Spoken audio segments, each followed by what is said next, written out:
પોરબંદરના બોખીરામાં આવેલ નારાયણનગરમાં બિસ્માર રસ્તાથી જનતા ત્રાહિમામ પોકારી ઉઠી છે। ખાસ કરીને બિસ્માર રસ્તાને કારણે ધૂળની ડમરીઓ અને ખાડાઓએ વેપારીઓની મુશ્કેલી વધારી છે, ત્યારે વહેલી તકે આ રસ્તાના નવીનીકરણની માંગ ઉઠી છે।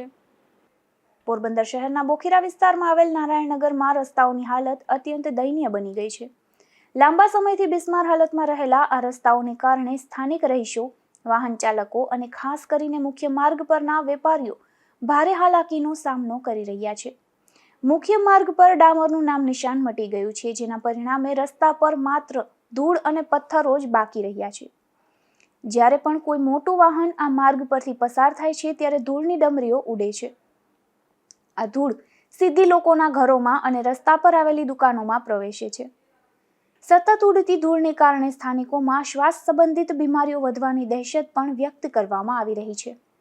આ મુખ્ય માર્ગ પર આવેલી દુકાનોના વેપારીઓ માટે ધંધો કરવો પણ મુશ્કેલ બન્યો છે।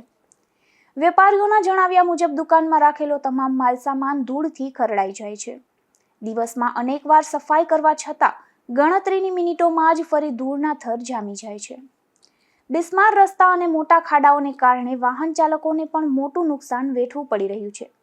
રસ્તા પરના ખાડાઓને કારણે 2 વ્હીલર અને 4 વ્હીલર વાહનોના ટાયર તેમજ સસ્પેન્શનમાં વારંવાર ખરાબી આવે છે, જેનાથી લોકો પર મેન્ટેનન્સનો વધારાનો આર્થિક બોજ આવી રહ્યો છે।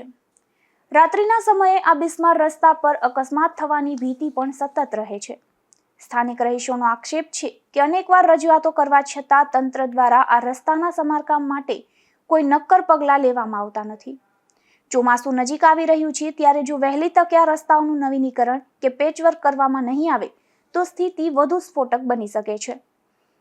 ત્યારે નારાયણનગરના લોકોની માંગ છે કે તંત્ર આ ગંભીર સમસ્યાની નોંધ લે અને યુદ્ધના ધોરણે રસ્તાનું કામ શરૂ કરાવી લોકોને આ સ્થિતિમાંથી મુક્તિ અપાવે। નિપુલ પોપટ સાથે અશોક થાનકી, ગુજરાત ન્યૂઝ, પોરબંદર।